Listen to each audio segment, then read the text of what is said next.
¿Qué más, muchachos? ¿Cómo están? Espero que todos se encuentren muy bien, bien juiciosos, cumpliendo con las medidas, los que pueden, de aislamiento preventivo.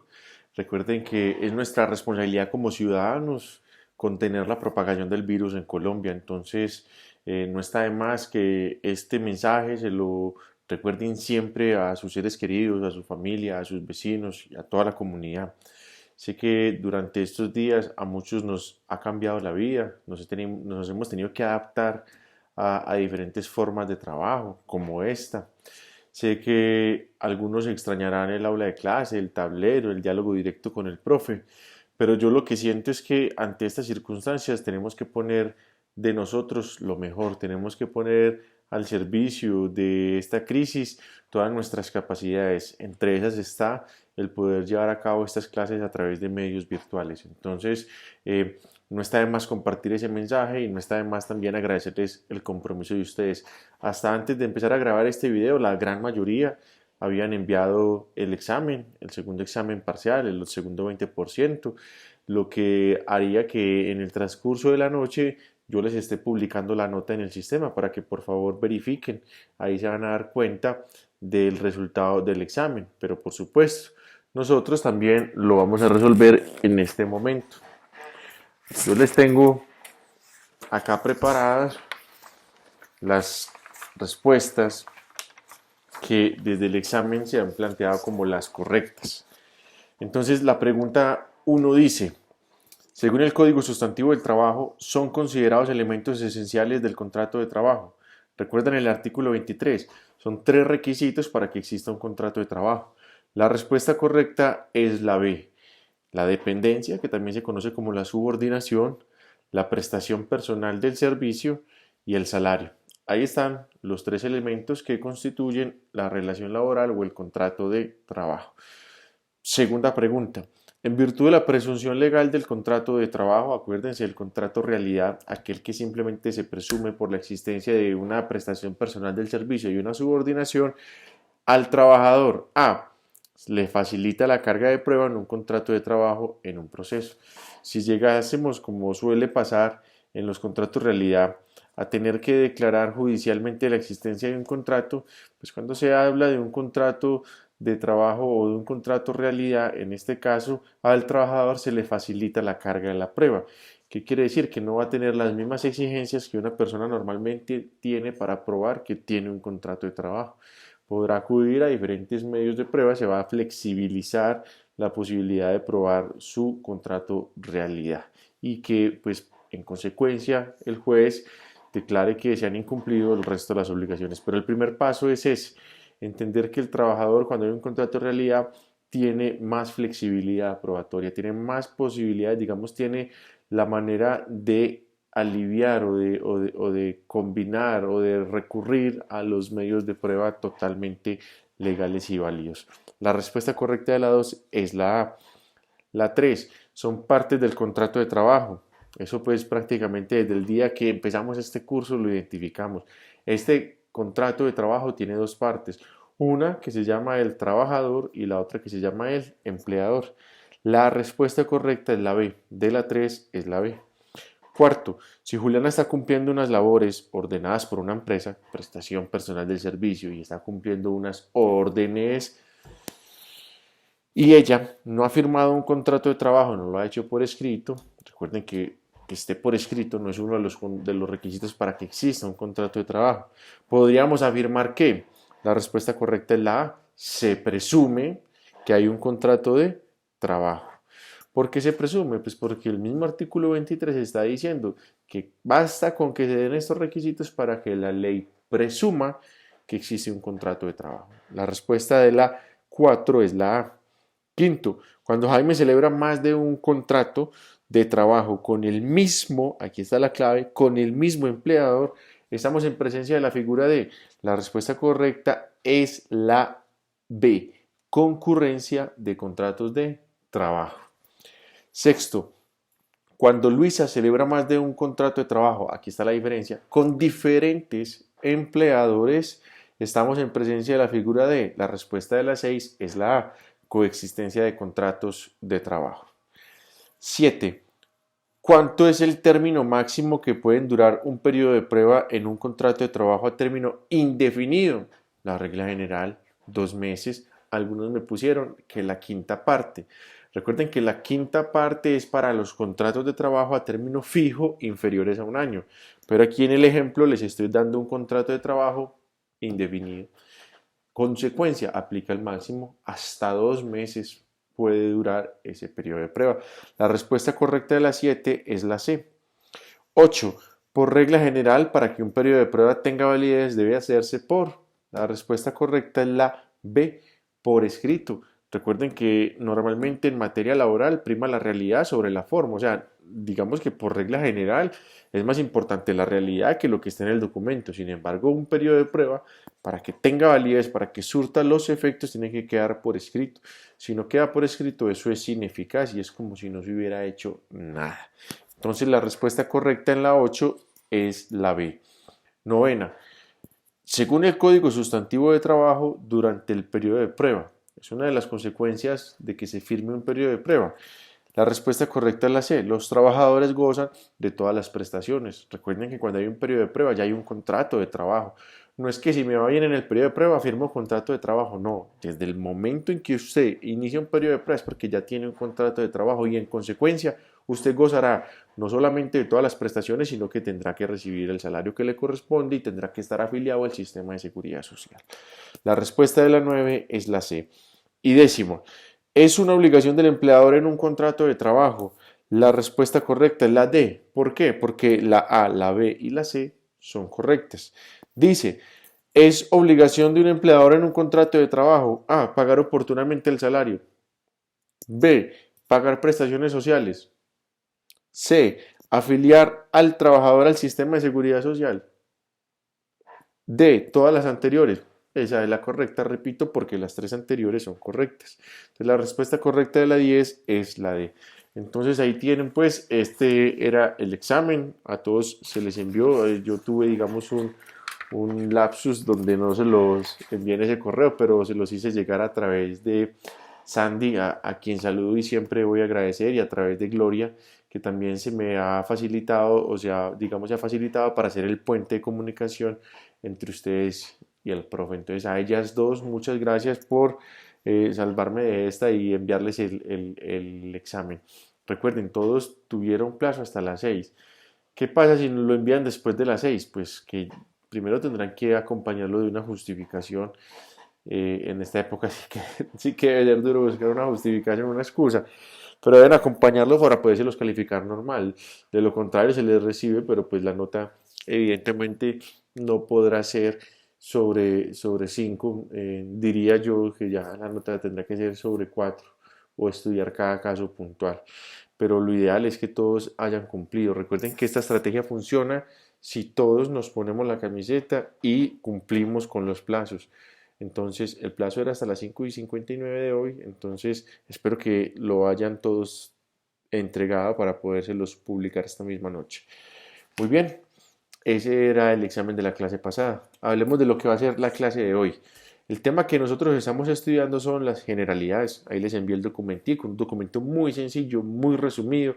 Yo trato de no extenderme mucho, trato de ser muy simple, de explicar la manera muy concreta. Recuerden que esto es un curso de fundamentos de legislación laboral. Lo que no quiere decir que si ustedes quieren profundizar o hacerme preguntas no las puedan hacer. Por supuesto que las pueden hacer. El canal de comunicación es este por ahora y está abierto para sus preguntas. Entonces, ¿qué les quiero decir? El tema que nosotros estamos viendo se llama las generalidades.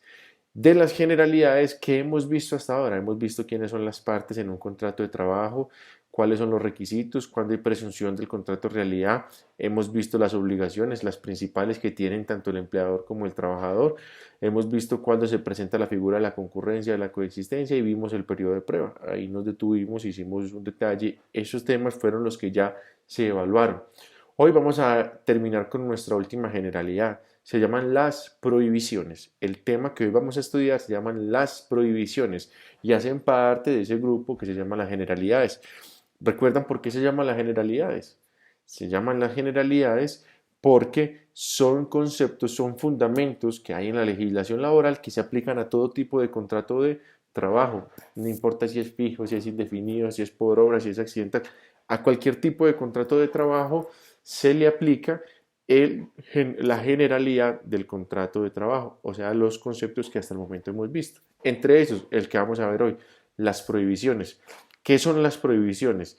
Las prohibiciones son comportamientos, son conductas que el legislador, o sea, quien hizo el código, quien hizo la ley, ha considerado que las partes no pueden ejecutar, que las partes no pueden hacer durante la ejecución de un contrato de trabajo, porque de hacerlas se estaría lesionando la armonía y el respeto que deben reinar en esta relación. En esta relación laboral, como en cualquier relación, tiene que haber armonía y respeto. Se considera que las prohibiciones se hicieron para que la relación se mantuviera en armonía y en respeto. No cumplir con las prohibiciones, o sea, incurrir en una prohibición sería poner en juego, o sea, lesionar, arriesgar esa convivencia, esa buena relación que tienen las partes. ¿Qué es una prohibición? Es un comportamiento que no está permitido por la norma. Eso verdaderamente es una prohibición. ¿Y cómo les parece que el contrato de trabajo, así no diga en el texto, en el articulado del contrato, la ley dice para todos los contratos de trabajo aplican las siguientes prohibiciones? Entonces, eso es lo importante por ahora. ¿Qué es una prohibición? Es un comportamiento que legalmente no está permitido, está prohibido, así está calificado por el Código Sustantivo del Trabajo. ¿Cuáles son? Entonces les voy a pedir el favor que nos vamos a remitir a los artículos 59 y 60 del Código Sustantivo. Yo no se los transcribí, pero sobre esto gira la clase de hoy. La idea es que ustedes al menos hagan el esfuerzo de buscar en internet o si tienen el código en la casa. Ubíquense en el artículo 29 y en el artículo 60 y ahí van a encontrar las prohibiciones. Entonces yo las voy a leer y solamente me voy a detener en aquellas que considero ameritan una explicación mucho más profunda. Como les he dicho, hay otras que seguramente con la sola lectura uno las entiende. Sin embargo, si ustedes tienen preguntas, el canal de comunicación está totalmente abierto. Dice, prohibiciones a los empleadores, se prohíbe a los empleadores. Primero, deducir, retener o compensar suma alguna del monto de los salarios y prestaciones en dinero que corresponda a los trabajadores sin autorización previa escrita de estos para cada caso o sin mandamiento judicial con las siguientes excepciones. Entonces, lo primero, ojo pues, está prohibido retener, compensar o deducir suma de dinero alguna. Lo que yo me gano como salario no me lo pueden retener, deducir o compensar. Salvo que hay dos excepciones en las que sí me pueden retener salario. Una, por una autorización escrita, o sea, de manera escrita yo les estoy dando permiso para que me retengan. Y dos, cuando por alguna razón, casi siempre un proceso judicial, un juez ordena, una autoridad judicial ordena que se me haga una retención. Casi siempre es cuando se embarga el salario. Entonces, por regla general, no pueden retener salarios. Excepcionalmente, solo en dos casos, por autorización del trabajador, esa autorización tiene que estar por escrito, y por mandamiento o por orden de autoridad judicial, que un juez dentro de un proceso penal, dentro de un proceso, así lo manifieste. Dos casos en los que sí se puede retener salario. En el caso de la retención de los salarios, en Colombia el salario mínimo tiene una protección legal y me parece importante decírselos. ¿Cómo que una protección legal?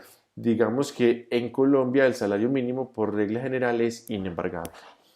A usted no le pueden embargar menos del salario mínimo. O sea, se supone que por eso se llama mínimo, porque es lo que una persona mínimamente necesita para poder vivir y su familia. Entonces la ley le da esa protección al salario mínimo. Dice, pilas pues que el salario mínimo es legal. Por encima del salario mínimo embargue, pero por debajo del salario mínimo, en este caso 877.803, no me embargue. Esa es la regla general. Pero el mismo código establece dos excepciones. O sea, hay dos casos en los que aún yo ganándome un salario mínimo me pueden embargar hasta un 50% del salario. ¿Cuáles son esos dos casos? Uno, cuando yo debo plata en un proceso por alimentos. Cuando yo le debo alimentos a un menor, a un cónyuge, a un padre. Cuando yo, desde el punto de vista judicial, o sea, según un juez, yo debo alimentos, me pueden retener hasta el 50%, o sea, me quedo con la mitad del mínimo. Y segundo caso en los que a uno le pueden embargar el mínimo, deudas a cooperativas. Ahí le pueden embargar hasta otro 50%. Entonces miren que la ley siempre va a decir el salario mínimo por regla general es inembargable. Solamente hay dos casos en los que te embargan hasta la mitad. Uno, cuando debas alimentos y dos, cuando le debas plata a cooperativas. En esos dos casos te dejan hasta la mitad de un salario mínimo. Con eso se supone que uno tiene que vivir. Entonces, pilas, pues esta es la primera previsión. Valía la pena esta explicación. Me gusta porque tal vez es una de las previsiones que más ampolla puede generar. No hay nada que a un trabajador le moleste tanto como que le detengan, le retengan o le deduzcan parte de su salario. Entonces, pues hay una explicación legal y casi siempre la van a encontrar aquí en el artículo 59, numeral primero. Está prohibido por regla general retener, deducir o compensar suma de salario alguna, salvo en dos casos. Uno, que haya autorización escrita del trabajador o que haya una orden judicial. Y hay una regla general y es que en Colombia el salario mínimo es inembargable. Sin embargo, hay dos casos donde te pueden embargar hasta el 50% del mínimo. Uno, cuando debes plata por alimentos y dos, cuando debes platas por cooperativas. Así que bien pilosos, esa es la primera prohibición. Segunda prohibición, obligar en cualquier forma a los trabajadores a comprar mercancías o víveres en almacenes o proveedurías que establezca el empleador. Cuando a ustedes los obligan a gastarse la plata de su salario comprando las mercancías que ustedes mismos producen o que produce la empresa. A uno no lo pueden obligar. Así yo trabajo en el éxito, a mí no me pueden obligar a comprar el mercado en el éxito. ¿Por qué? Porque hay una prohibición expresa que dice que el empleador no me puede obligar a comprar su producción ni en los almacenes de sus proveedurías. No lo pueden hacer. Es una prohibición. Profe, entonces cuando uno le dan bonos y todo, eso es diferente. Eso es diferente. ¿Por qué? Porque finalmente los bonos terminan siendo incentivos. O sea, yo les puedo dar unos descuentos especiales, por ejemplo, unas promociones especiales a mis trabajadores para que compren acá. Sí, pero finalmente la decisión es suya. Usted verá si compra o no compra. Obviamente a uno un descuento, una buena promoción lo seduce a uno y uno puede terminar comprando allá. Pero eso no es que se incurra en la prohibición.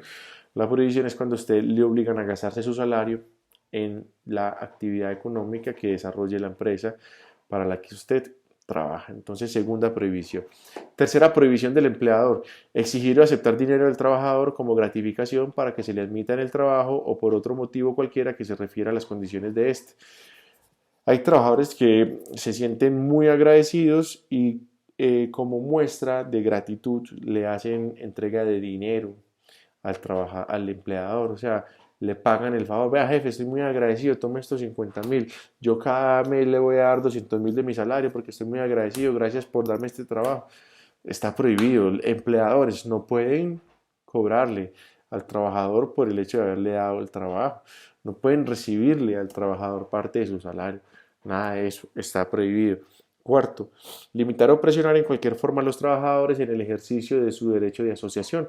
Ya lo habíamos visto, no se puede prohibir el derecho a la libre asociación. Y quinto, imponer a los trabajadores obligaciones de carácter religioso o político o dificultarles o impedirles el ejercicio del derecho al sufragio. Eh, no se puede imponer que se siga a una corriente política en particular, no se puede imponer que se siga a una religión en particular, no se puede imponer una moral, hay que garantizar la libertad de cultos, hay que garantizar la pluralidad en materia política. Yo no puedo pretender que por ser el empleador todos mis trabajadores tienen que votar por la persona que yo vote. Recuerden que eso hace parte también de la libertad que tiene cada ciudadano de elegir su culto y de elegir su opción política. Entonces, pues no puede el empleador sentirse con el poder para hacerlo, está prohibido. Y termina este numeral diciendo, no le puede impedir o dificultar el ejercicio del derecho al sufragio. Hay empresas que trabajan los días que hay elecciones. Y entonces hay turnos que se llevan todo el tiempo. Las elecciones normalmente en Colombia son de 8 de la mañana a 4 de la tarde. Y yo estoy, supongamos, en un turno de 8 de la mañana a 6 de la tarde, entonces no puedo ir a votar. Aquí le están diciendo al empleador, qué pena señor, tiene que darle permiso. ¿Cuánto tiempo? Lo que se demora está en su lugar de votación. ¿Por qué? Porque no hacerlo sería incurrir en una prohibición. Ahorita al final les voy a decir para qué sirve o digamos cuáles son las consecuencias de que se pruebe que se incurre en una prohibición. Muy bien. Vamos para la sexta. Hacer, autorizar o tolerar propaganda política en los sitios de trabajo.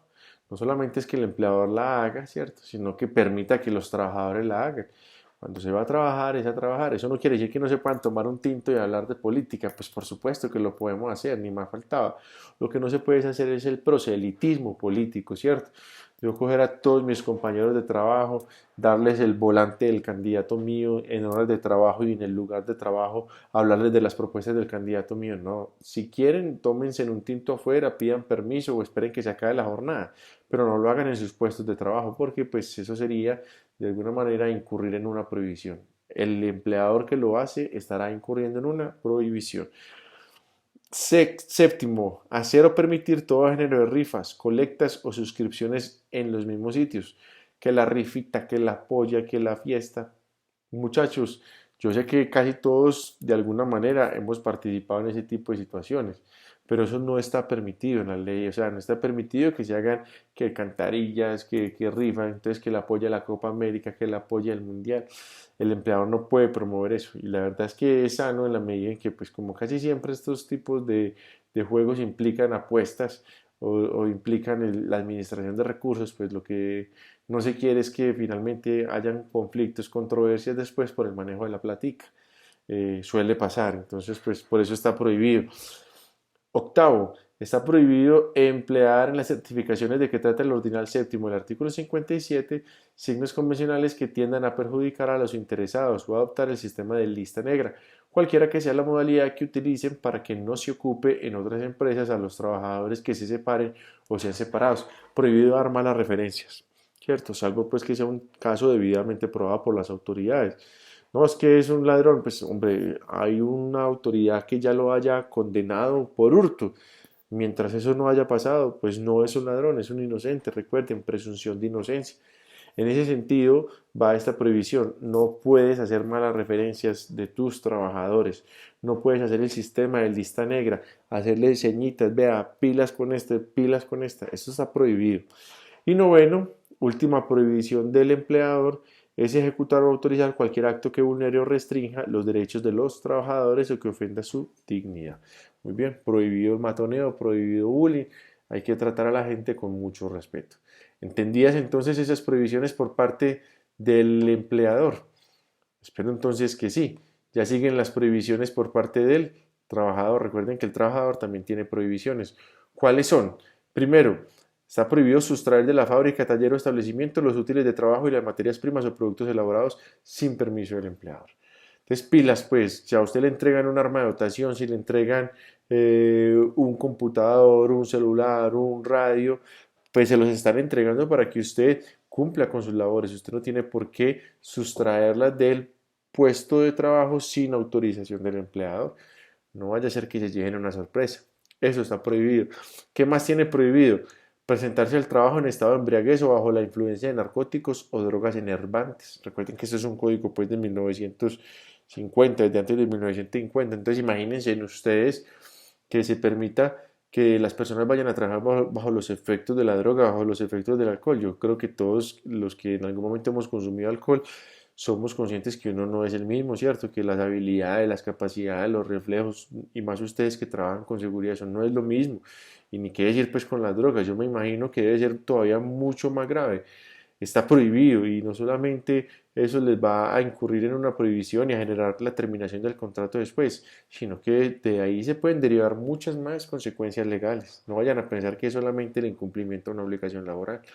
Tercero, está prohibido conservar armas de cualquier clase en el sitio de trabajo, a excepción, y aquí están ustedes, de los que con autorización legal puedan llevar los celadores según el decreto 2478 del 48, viejo ese decreto. Pero obviamente hay algunos oficios que como el de ustedes implica el manejo de armas, pues no es lo mismo que ustedes tengan un arma a que un trabajador normal de oficina le guste ir armado a trabajar porque le gusta ir armado. No, en el puesto de trabajo está prohibido tener armas salvo la autorización legal. Cuarto, faltar al trabajo sin justa causa, perdón, sí, sin justa causa de impedimento, sin permiso del empleador, excepto en los casos de huelga en los cuales debe abandonar el lugar de trabajo. O sea, prohibido faltar sin justa causa. Para poder faltar al trabajo siempre tiene que haber una justa causa. Y eso de alguna manera tendrá que estar determinado por el empleador. Entonces no puede uno sencillamente ausentarse del puesto de trabajo y decir mañana voy, hoy no quise ir, eso es una prohibición. Quinto, disminuir intencionalmente el ritmo de ejecución del trabajo, suspender labores, promover suspensiones intempestivas del trabajo o excitar a su declaración o mantenimiento, sea que participe o no en ellas. Está prohibido la operación tortuga. ¿Qué es la operación tortuga? Disminuir intencionalmente el ritmo de trabajo, la producción. Entonces ustedes están muy bravos pues porque no los dejaron ver el partido. Y entonces que van a parar la producción. No, no la pueden parar. ¿Por qué? Porque es una prohibición. Sexto, mire que aquí también aplica igual para los trabajadores. Hacer colectas, está prohibido hacer colectas, rifas y suscripciones de cualquier clase de propaganda en los lugares de trabajo. Igual que el empleador, cero pollas, cero rifas, nada que implique ese tipo de juegos o apuestas. Séptimo, está prohibido coartar la libertad para trabajar o no trabajar. No le digan a un compañero que no puede ir a trabajar, no son ustedes la autoridad competente para hacerlo. Y está prohibido, ojo, coartar a las personas para afiliarse o no a un sindicato, libre asociación sindical, ya lo vimos, o para permanecer en él o retirarse. Y por último, está prohibido usar los útiles o herramientas suministradas en objetos distintos al trabajo contratado. Usted que tiene que hacer en su carro de la empresa, en el carro de la empresa, usted que tiene que hacer en un centro comercial de compras con su familia. No tiene nada que hacer. Ese carro solamente para cumplir con sus obligaciones de tipo laboral. Esas son entonces, pues muchachos, las prohibiciones.